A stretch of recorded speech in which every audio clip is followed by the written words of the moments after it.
B. Hi, Kat. Okay, Brendan, you are our parts guru. Yes, I am. You also have been working on espresso machines for a few years now. I have. Rebuilt a bunch in the refurb line and that Yep. kind of thing. And so today, what are you going to teach us?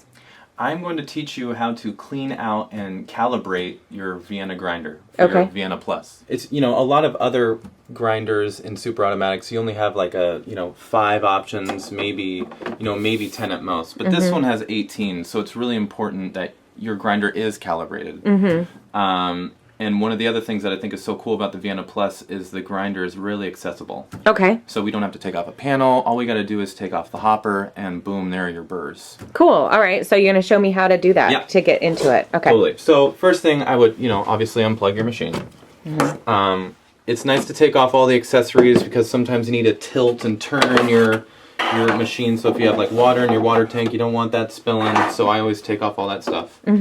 And then, so the first thing you want to do is you have 2 screws holding your hopper down.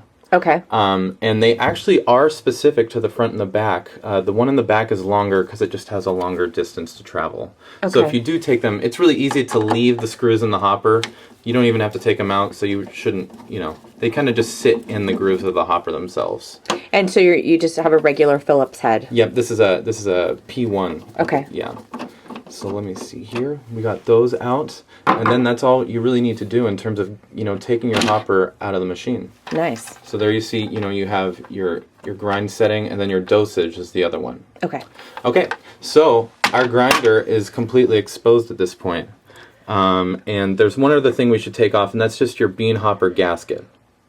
That's that guy. Okay. And actually another important thing to mention is if you had any beans in your hopper, you want to try to vacuum them out, because the moment you lift that up, it will go all around your grinder and get down in the, Okay, because we don't actually have like a gate valve or anything like on this guy. Exactly. So if you pull it, it would just go crazy. Yeah. I mean, one good thing to do if you do have a hopper full of beans, because it's kind of hard to get them out, is like turn it, try to get to one side with your vacuum, and you can vacuum them all out. But it's just nice. Otherwise, like I said, you'll get beans down in parts of the machine where they shouldn't be. Now, B, if I do vacuum them out, is that going to affect their flavor when I use them later on? Oh yeah. Oh yeah. But some people like that flavor.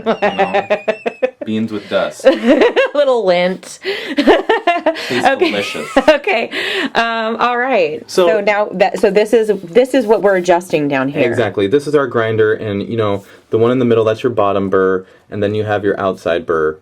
Okay. And this is right where we want to be in order to work on this. Cool.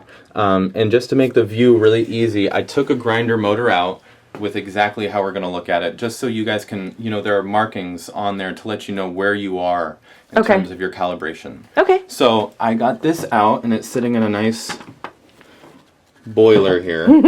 So right now the grinder is calibrated at 0, the finest it can be. And the way I know that is I'm looking at this red dot on the outer ring. So right now it's at 0, and these two are meeting up. And every click here is one setting on your grinder dosage knob. So that's 1, that's 2. In the refurb line, when they're testing the machines, they say the perfect puck is right about at 10 or 11. And I always know that by looking at this plastic elbow, and it's 1 or 2 after that. But so you're starting here, you're at 0. You can just go ahead, there's a break on each side of this, so you can just crank it all the way to 12 o'clock. And I'm just looking at this red dot, it gets to 12. And then these 3 tabs that hold down that outer burr, they all become exposed, and your burr is released. Oh, okay. So you can see how this is fastened down. You have 3 tabs. And as this ring's going back down, it's just pushing this a little bit more and more and more down. I see. Okay. And when you open this up, you'll have grounds and everything around here. It's just really important to get down there and vacuum all that out. You have your grinder chute immediately to your left. That's where it's sending all the grounds after they've been grinded into the grinder chute to your left. So you can kind of vacuum that out. You might, if you ever run into problems with like grinding your grinder too fine and your grinder chute gets clogged, that's where you really want to focus your attention to get it unclogged. And to clean it out real well. Okay, so now that basically we've got it all apart, and then what is the calibration process? Like, what am I trying to achieve here? pretty much the most important part is that, you know, whatever dial you're on here, actually with your grinder, it matches the dial on your bean hopper. And that's you know, sometimes people they'll get this at 5, but their bean hopper says 10, for example. You know, so you really want them to match up. And that's the most important part. And the easiest way to do that is just by leaving your grinder calibrated to 0 while you're putting your bean hopper back on. And making sure this guy is all the way down at 0 as well. Exactly. I think some people try to, you know, they really try to just put it where they think it's good and then guess what it is on the hopper. But the easiest way to do it is just put it at 0, put the hopper at 0, and you'll be good to go. Okay. So right now, I mean, in order to get your upper burr back on, the only way to do it is to have this red indicator line at 12 o'clock. Because you can see each groove here is exposed. But if you go one more over, this tab isn't going to be able to get in that spot now. Oh, okay. So yeah, you really need this exposed. And right now, you know, it will accept the upper burr. But if it was like this, there's no way it's going to get in there. Okay. And the other thing is, too, is just make sure, I mean, the burr's heavy, you know, and will sit in those grooves well. But when you do first put it on, you know, put some weight down on the upper burr. Because some people, they'll get like 2 tabs down and 1 not, or, you know, 2 tabs out, 1 down. You really want to make sure all 3 tabs are down, and then you start turning.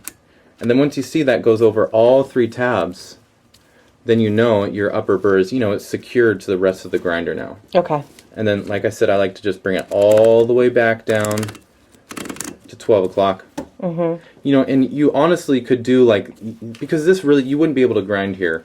You know, your 2 burrs are so close that it would be way too fine. So this really isn't an adequate 0 in terms of your hopper here. You know, we're zeroed out in terms of just thinking about the space between the burrs. But, you know, if you really wanted to think of 0 off of your grinder and your, you know, your grinder knob, you probably want to be 1 or 2 away from that. That's probably a 0 because that's probably the finest grind, you know, for this machine. You know, you still got some space there, and this is technically a 0 in terms of your, you know, the setting on your hopper. So basically, you'd take it down to the finest, but you'd still be able to get some coffee through it. Exactly. Exactly. All right. If it was all the way at 0 here, your grinder wouldn't even take, you know, it would just be sitting there and it wouldn't be taking beans because there's not enough space there. Okay. All right. So once we have it here, obviously we're back, you know, it's down in the machine. Exactly. So we're at 0 right now. And, you know, it can be kind of hard to tell because you also have your dosage gear here. That's the other gear that's right here. Oh. So, you know, it can be kind of hard to see, you know, that red line, but just have comfort in the brake. So when you get to 0, it won't turn any more clockwise. It won't. You're there, so it's stopping. Okay. So you're all good there, and I would just go 1, 2 to get, you know, that's really a true 0 in terms of grinding coffee. And then just make sure, I like to have the dosage maxed out when I'm putting the bean hopper back on. So the dosage knob and the grinding knob will be at 2 different ends of the spectrum. Okay. We'll have, you know, the grinding knob at 0, and we'll have the dosage knob all the way at plus maxed out. Okay. So we're all set right now to put the hopper back on.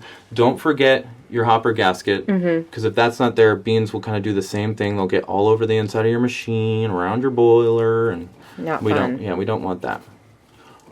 So also, that would contribute to a subpar coffee brew. That won't work at all, will it? I don't think anyone would like that. No. I'd rather have them out of the vacuum.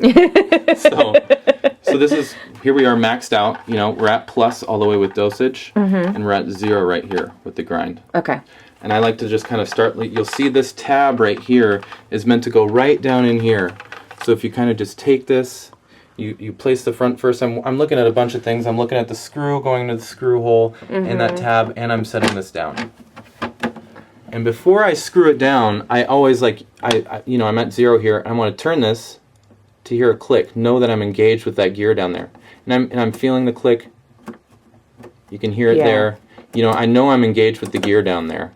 But I'll still double check real quick, because it's really good to know that this is in sync with your grinder. I mean, that's the biggest thing. So I'm going to put this at 10 and see if it's at that spot that I really like it. So I'm at 10 right now. This is at full. I'm going to put this at half so I can see that the dosage thing moved. just to know that everything's in sync. And now I'm going to take it off again just to be sure. And as you can see here, this red indicator light is right where it should be in terms of that good shot. And in fact, the dosage has gone down half. Okay. So everything is engaging. Yeah, everything was engaging just as it should. Okay. And I'm going to put everything back just because putting the hopper back on, it's best to have things in that position. It just makes it easier for the gears to line up. I'm putting this back at 0. I'm putting this back at plus all the way. And this is completely zeroed out. So I'm just going to do 2 clicks. And now we're good. It's good to just be sure everything's working down there. I've done it before where the gears weren't lining up for whatever reason. I'm just going to do this again, make sure I feel, if it's not engaged, you'll know. It's moving freely, there's no resistance. You know, I can tell right now that the gears are engaged. I'm going to put this up to 10. I can hear those clicks. The clicks are very helpful. They're made, there's a ball bearing in there around that upper ring, and it makes it so you can feel each click. So we're good, and we're good to screw down the hopper, and your grinder is calibrated. That area right there is the best area for a shot on your Vienna Plus. Okay. Right at 10 is a great, you know, it's not too coarse, it's not too fine, and it makes a really nice unified puck every time. So that's kind of where you'd say that's the place to start. And Exactly. Then, okay. So I guess that this is really great for people who want to be able to clean out. You know, you can't run like grinds and that kind of stuff through these super autos. So this would be a very easy way to take that apart and clean it without having to take apart the whole machine. Exactly. And if you ever change your upper burr, which you need to change more frequently because the way this grinder works is the upper burr doesn't move, but the lower burr does. Okay. So the upper burr, therefore, it gets a lot more grimy. You know, you probably need to change the upper burr, you know, once before you change both. You know, so you'll change both burrs, and then the next time you probably only need to change the upper one. Okay. And this, yeah, that's exactly what you need to do for that as well. Cool. All right. Well, thank you very much, B. My pleasure.